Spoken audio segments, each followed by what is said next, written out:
is find the sum using 3 is like sigma and then,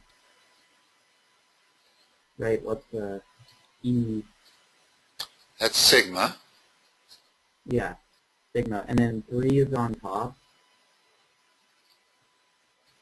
And then it's n equals 1. And it's 2 times 4 to the n minus 1. Like that? Yeah. Okay. These look a lot harder than they are. Yeah. Is all you have to do is there's 3 terms in this series. Sigma means the summation of all the terms that are in the series. Mm-hmm. So what's the first term in this series? The first term is 2. Correct. What's the second term in this series? The second term is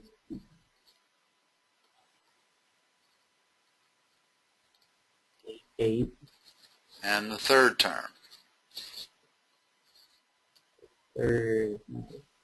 Yeah, 32. What's the sum of those 3 terms?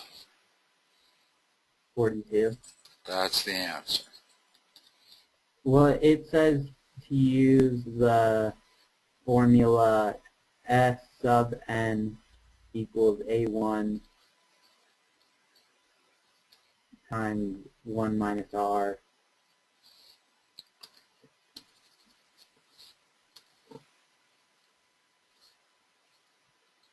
One minus R to the n.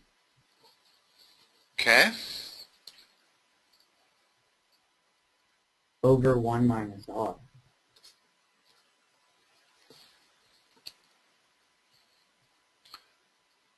This looks to be a geometric series.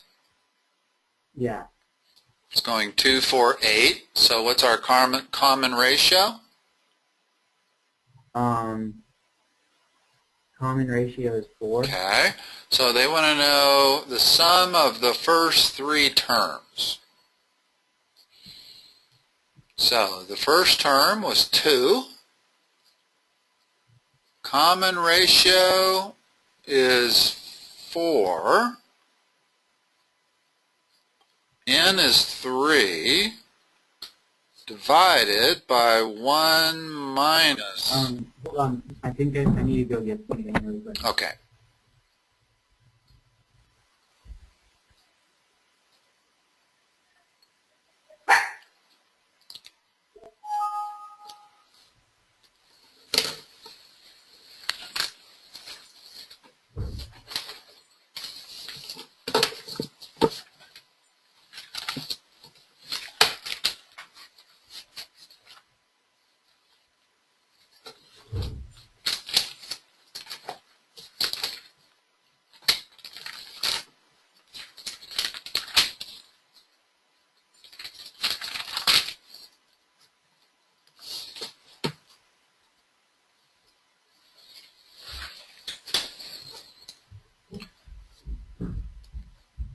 Okay, there's no parentheses there. That's 1 minus R to the nth like that.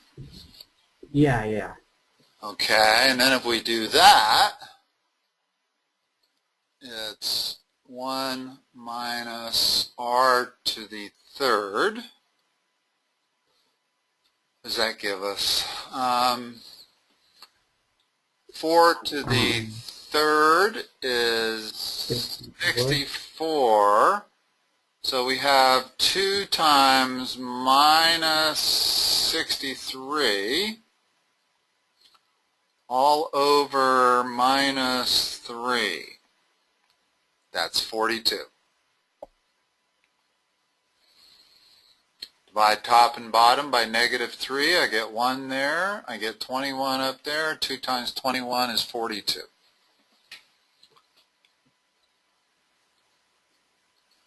Okay. Okay. Yeah. So this is the sum of any geometric series. Yeah. In other words, this way on the left works fine as long as there's only 3 terms in it. If I make that 300, a lot harder, and then it becomes far more useful to use that.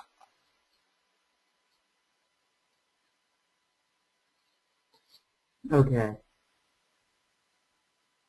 Yeah, because 3 terms, that's pretty easy to plug in. 3 terms, you can do it by counting principle. More than that, and this thing's a lot quicker. Okay. Yeah. It's a little like permutations and combination problems. I don't know if you've had those yet, but those are real easy to do as long as you're doing 3 or 4. You get up to doing 50, and you better know the formula. Yeah. Okay, what else you got? The next one is write out the first 5 terms of the sum with infinity on top, n equals 1, and then it's a will, oh wait, no, never mind, sorry, I'm reading the last one. It's 5 times 1.5 to the n minus 1. Okay, and they want the first 5 terms. So, what should I write over here?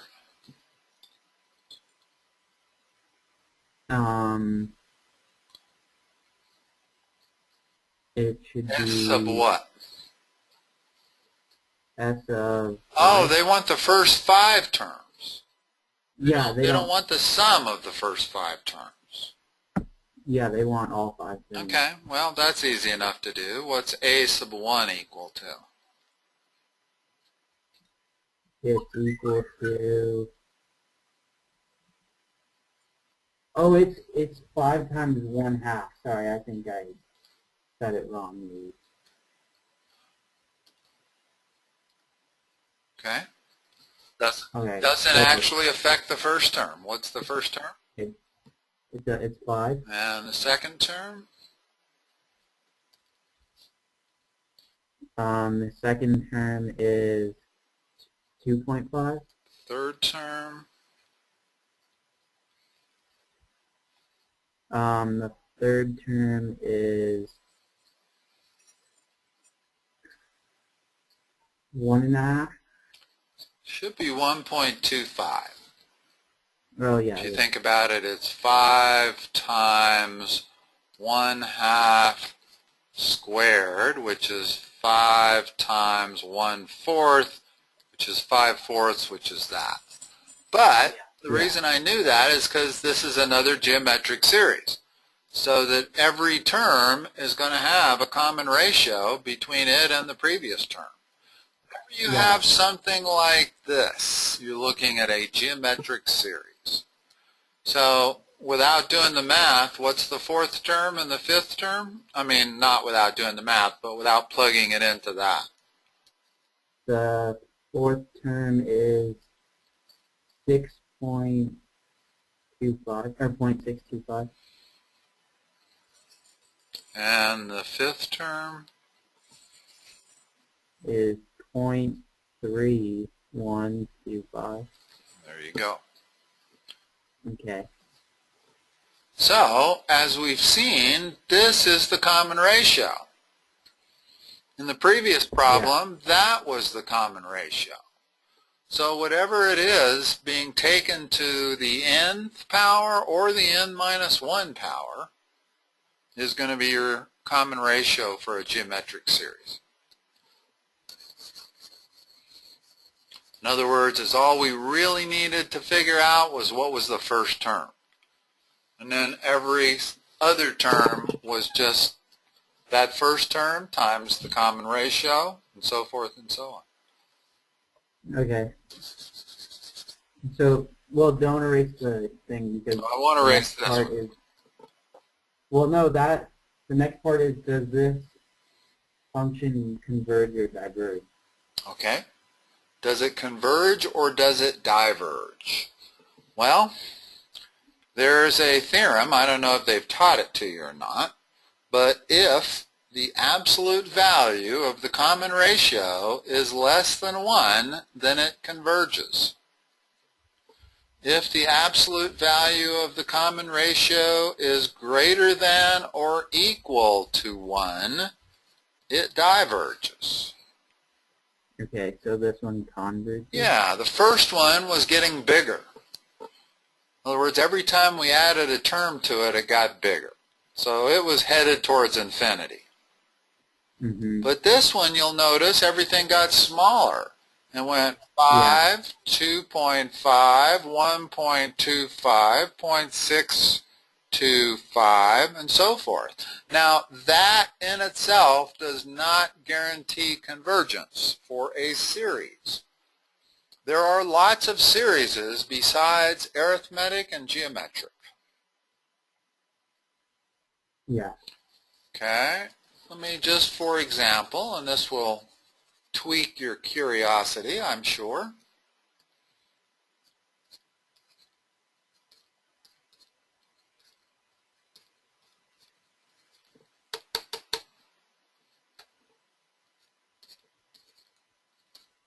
It did mine first time I saw this.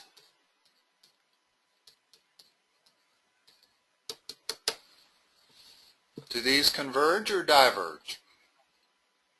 I think the top one converges Uh-huh. and the bottom one diverges. Very good. Not many people that would answer that properly. And it's because the top one is a geometric series. Okay, Yeah. the top one has a 1/2 to the n, where n goes from 1 to infinity. Notice that Yeah. r is less than 1, so it's convergent. The bottom one is merely 1 over n, and it doesn't matter whether n goes from 1 to infinity or not, but this is not a geometric series. You have to have the n in the exponent for it to be a geometric series. Notice that if I had the following series,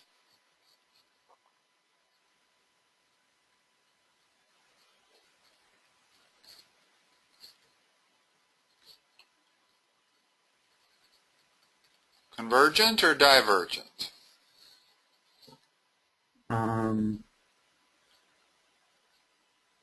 Divergent? No, convergent, because r is less than 1.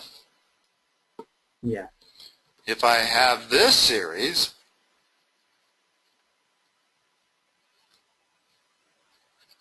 or in fact, I don't even need the 0.01.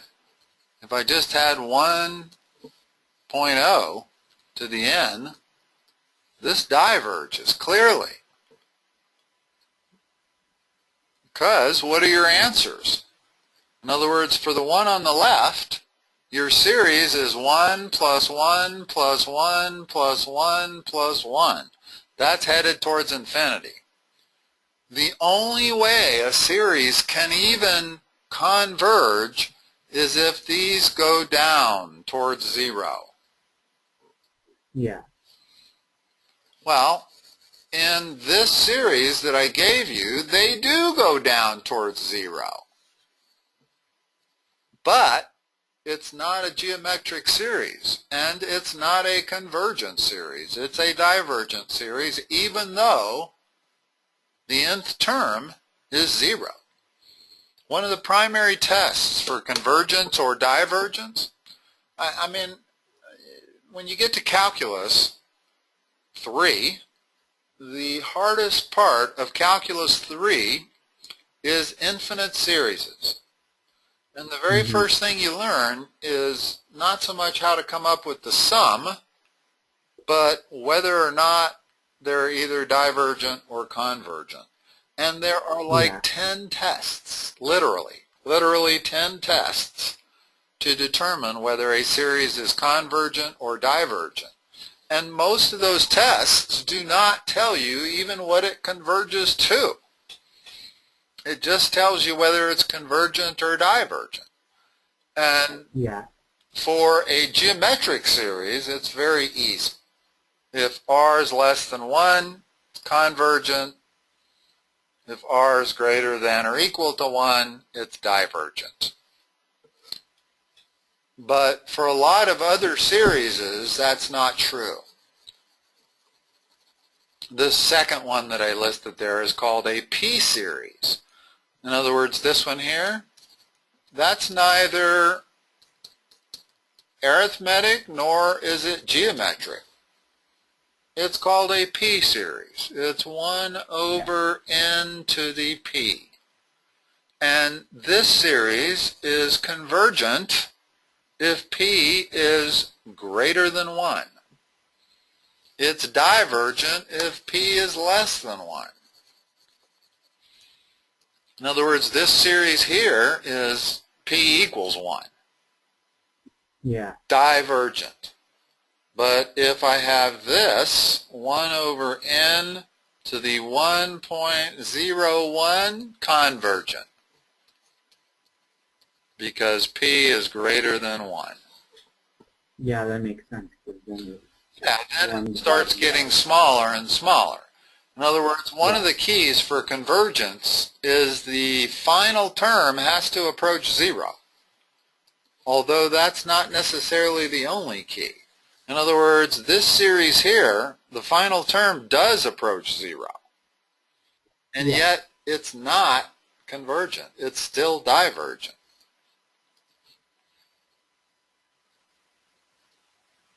And one way you can kind of prove this series is divergent is if you take the sum of the next two terms, they're always greater than the previous term.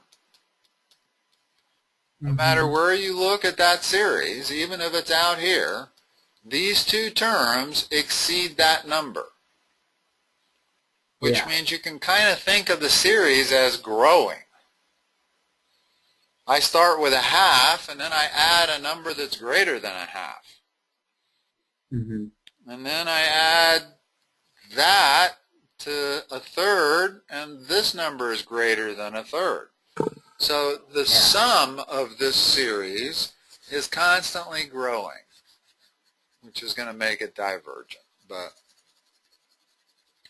I don't want to get too far ahead of what you're studying because it can really get complex. I'm not kidding you. There are literally 10 tests for divergence or convergence. So so the one that we did the 5 times 1/2 n minus to the n minus 1, that converges. Because that's less than 1. Okay. And then actually it's just the absolute value of it that needs to be less than 1. In other words, if I put a minus sign in front of there, it still converges. But if I put a minus 2, so it's not that r has to be less than 1, it's the absolute value of r that has to be less than 1 to provide convergence. So that does not, that diverges. Minus 2 to the n minus 1 diverges. So this function diverges? No, in other words, I might have misstated originally when I said r has to be less than 1. It's not r that has to be less than 1, it's the absolute value of r. So this clearly converges. Because r is less than 1. This clearly diverges because the absolute value of r is 2. It's not less than 1.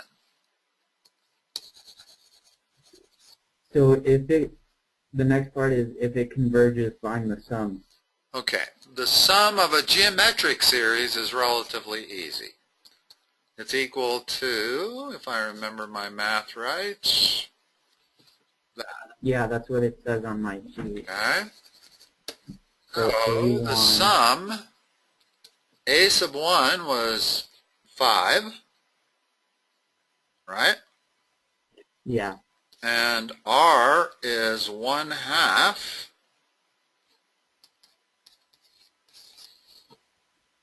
Converges to 10, even when you go out to infinity.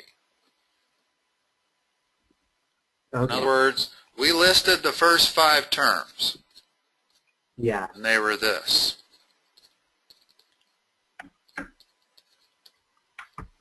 Well, it's pretty amazing. Those are the first 3 terms, and they total 8.75. So you're telling me that if I go all the way out to infinity, it adds up to 10? And the answer is yes. Even though it looks almost impossible that that could be the case. That adds up to 9 right there. But each successive term gets smaller and smaller. And because of that, the total series adds up to 10. Even when you go to the infinite term.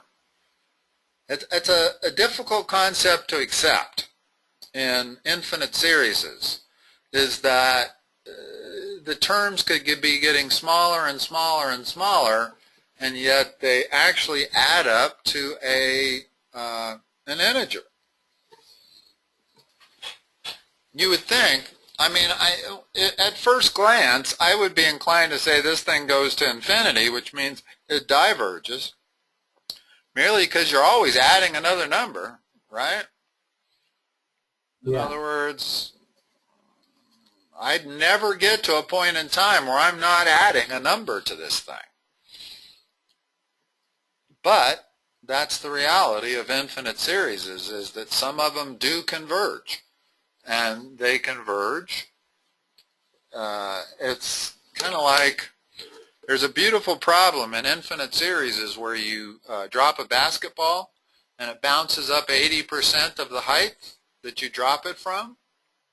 Yeah. And then you have to calculate the total distance that basketball travels during the course of its entire bounce history. And that's a convergent series, because every bounce is 80% of the previous bounce. Well, 80% is less than 1. So 0.8 would be the common ratio there. And as long as that common ratio is less than 1, the absolute value of it, then it's going to converge. So when you drop a basketball and it dribbles, and I'm talking about some of the dribbles you can't perceptibly see because, you know, they're at the quantum level. In other words, if you drop a basketball, you maybe only see 6 or 7 bounces, right? At some point it appears to stop. Well, even by the definition that it always is bouncing 80% of its previous height, it's bouncing forever to infinity. Never stops bouncing. But the total distance that it travels does converge to a number.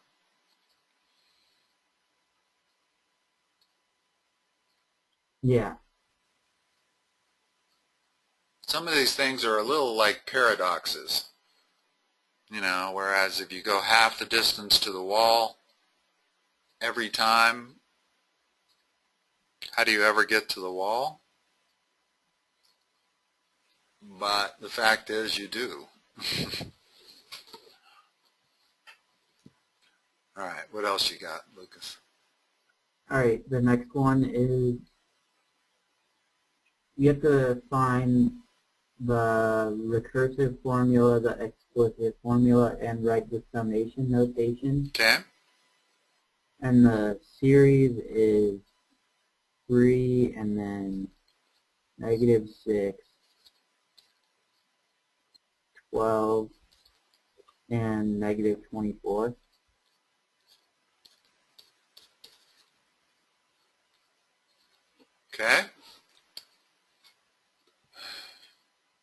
So, the explicit formula is what? Just for the heck of it. I know you want the recursive, but let's cover all of it. The explicit formula for, what kind of series is this? Geometric. Okay, what's the general formula for the explicit?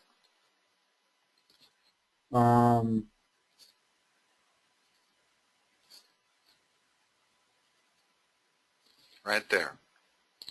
Notice that's what we were looking at on the two problems you gave me. There was an a sub 1, there was an r, and the exponent was n minus 1 in both cases. Yeah. Okay, so if I wanted the explicit formula for this, for any nth term, it would be the first term. What's r? R is -2.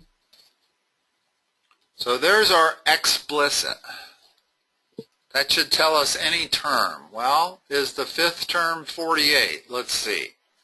A sub 5 would be the fifth term. Should be 3 times -2 to the 5 minus 1, or 4. Well, that's 3 times 16, 48. So the explicit works. So how do we get the implicit? Or what's not implicit? What was the other one? Recursive. Okay. So the recursive formula always has to be a function of the previous term. In other words, when you're talking recursive formula, you're talking about defining the nth term as a function of the n minus 1 term. Yeah. Well, what would that be?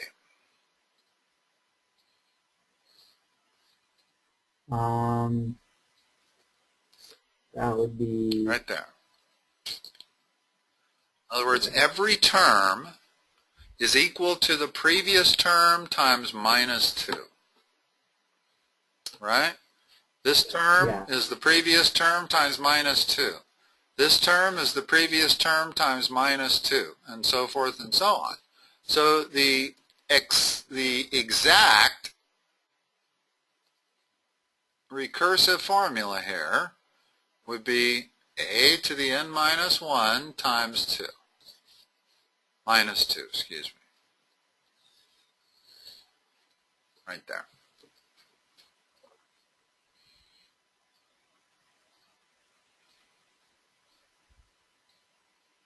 okay.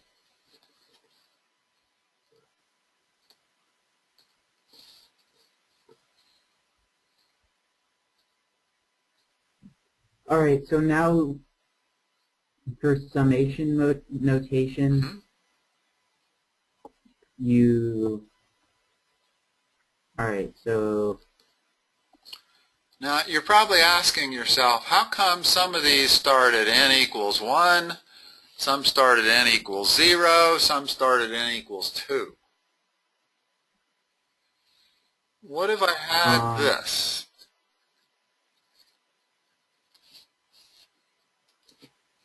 Where would I have to start n?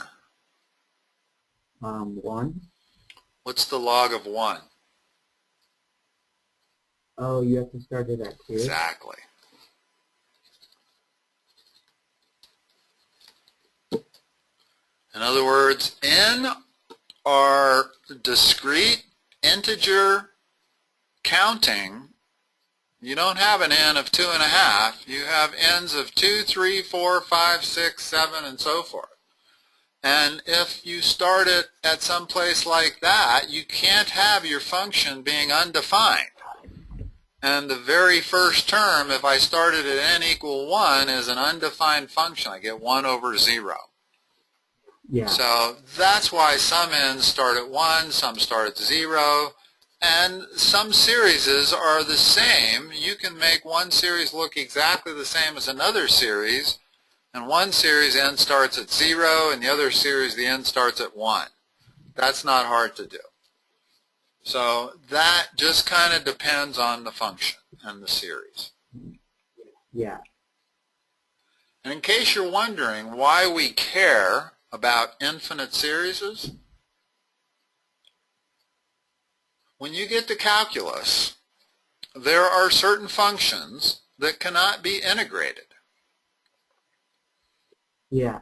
And the only way to come up with the integral is to turn the function into an infinite series. Most functions can be represented as infinite series. If you wanted to know how to find sine x, I believe that's x plus x to the third over 3 factorial plus x to the fifth over 5 factorial, dot, dot, dot, dot, forever. Well, this is an infinite series. This is a function, but if I wanted to know what the sine of pi over 2 is, so all I got to do is substitute pi over 2 for x, start adding them all up, and the first 4 or 5 terms will approximate the answer almost exactly. It's amazing how some functions can be approximated by infinite series. And the beauty for calculus is calculus does great with anything that's being added or subtracted.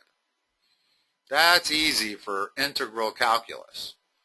What's hard is if I'm trying to take the integral of something like this,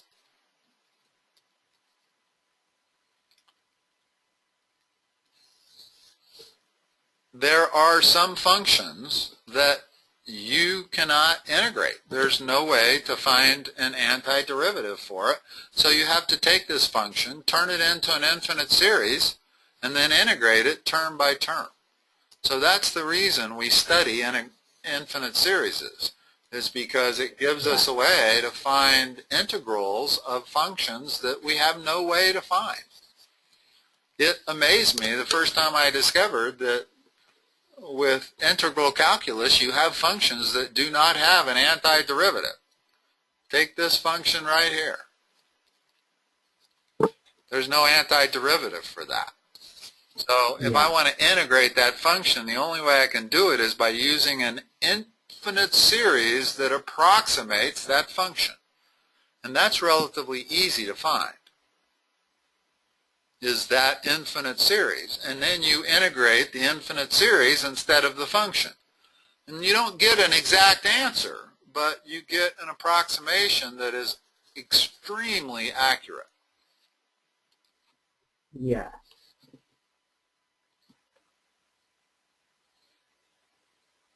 Okay, what else you got?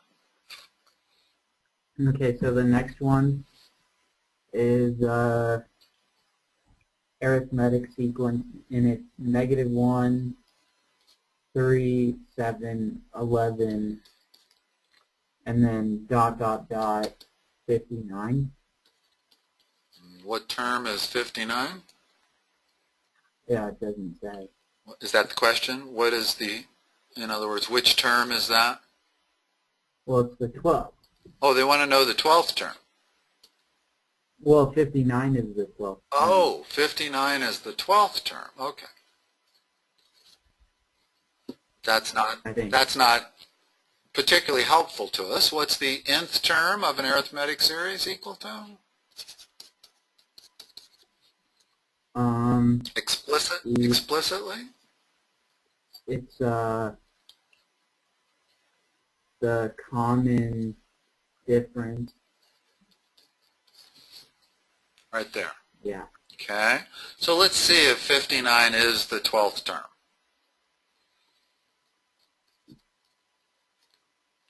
Does 59 equal -1?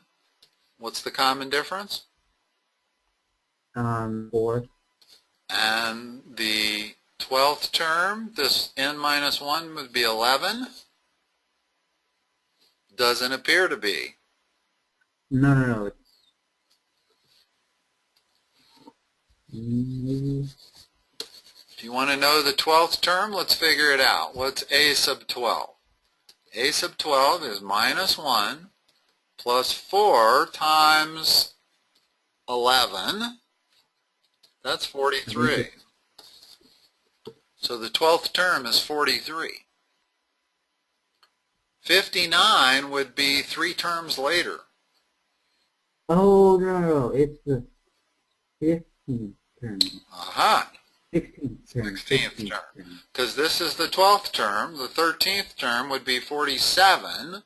14th term would be 51. 15th would be 55. 16th would be 59. Yeah. As long as you know this formula, then you don't ever have to count it out. You can immediately figure out what it is. And this is the explicit definition for an arithmetic series. The recursive is really simple. What's the recursive going to be? Remember, the recursive always has to be a function of the previous term. n minus 1 plus 4. That's the recursive. Yes. Now sometimes they'll take the explicit and you won't give this, in other words, if I put in the proper numbers here, now I can simplify this thing. This thing is minus 1 plus 4n minus 4. So what it really is minus 5 plus 4n. There is the explicit nth term simplified. Mm-hmm. And that would also give you 59 as the 16th term. Yeah. And you usually have to take it to this step. You have to simplify them. In other words, coming up and giving that as the answer might not work. You might lose points if you didn't simplify it. I don't know. It depends on what your teacher's looking for. Yeah.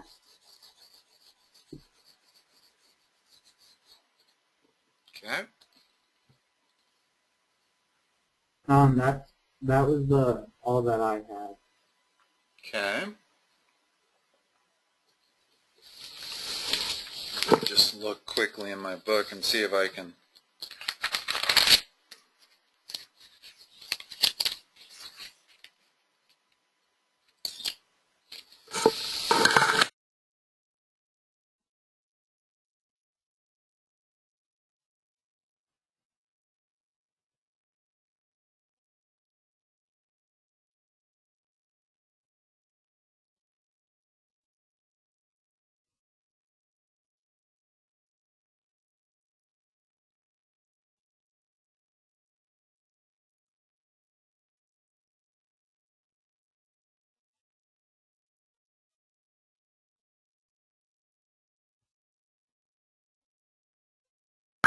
Whoops, I accidentally shut my speaker off. I don't know when. You still there? Yeah, I was like, I wonder why you... Yeah, no, I was talking. It's just I pushed my book right up over the top of my power button on my microphone, and it went off. I didn't realize it until you stopped talking, and I realized, something's going on. So is this convergent or divergent? Convergent. Because the common ratio is less than 1. okay. The absolute value of the common ratio. How about this one?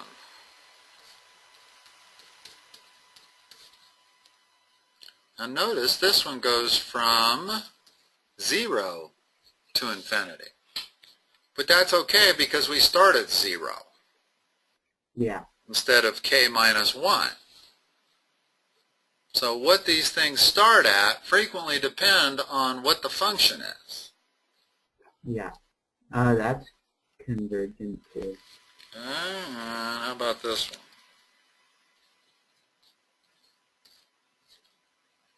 Divergent. Good.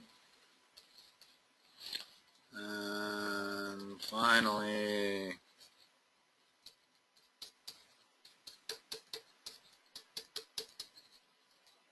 Convergent. because that is 1/2 to the n. Yeah. And r is less than 1. Okay. Okay. Well, have any other particularly interesting problems. I do, but I'm not sure you've covered it, so there wouldn't be much point in us doing it.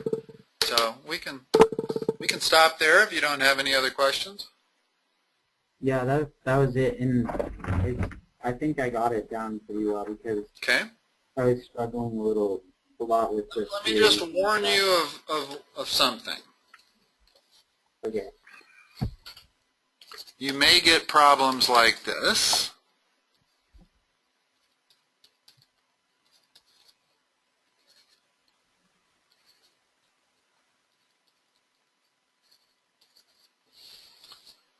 Define the series.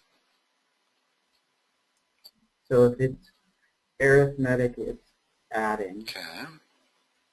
So you take the difference between them and then divide it by the change in A. Yeah. Yeah, I guess that's the easy way to do it. I didn't give you the problem I was hoping to give you. There are problems, maybe it's with geometric series instead of arithmetic, where they give you two middle terms in the series and they ask you to define the series, and the only way you can do it is to come up with two equations and two unknowns. Yeah. And then you have to solve that system of equations, and then you can give an answer. And those are the toughest kind of problems that I can think of regarding arithmetic and geometric series. This isn't particularly tough because, like you said, you can just take 8 minus 5, divide it, or 22 minus 10, divide it by 3, and it gives you the common difference. But still, that doesn't give you the first term.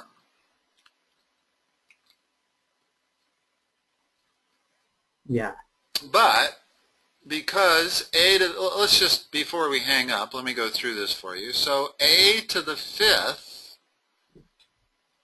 would be equal to 10, which is equal to the first term plus, I don't know the common difference yet, but I know n. So there's one equation I can write. The second one, I know a to the 8th is equal to 22, which should be equal to a to the 1 plus whatever the common difference is times 8 minus 1. Yeah. Well, notice there's two variables there, a and d. There's two variables up here, the same a1 and the same d. So between these two equations, we can solve it as a set of simultaneous equations to solve for both A1 and D. Yeah. And that's the way you want to do those kind of problems, is when they give you two middle terms, and it doesn't matter whether it's geometric or arithmetic. If you're given two middle terms, you can construct two equations, explicit equations that will have two variables in them. So all you need is two equations, and you can solve for each variable. All right. All right. That it? Yep. That's all I have. Okay. I will talk to you 2 weeks, right? Yep. Okay, Lucas. Thank you. Yep. Have a good holiday next week.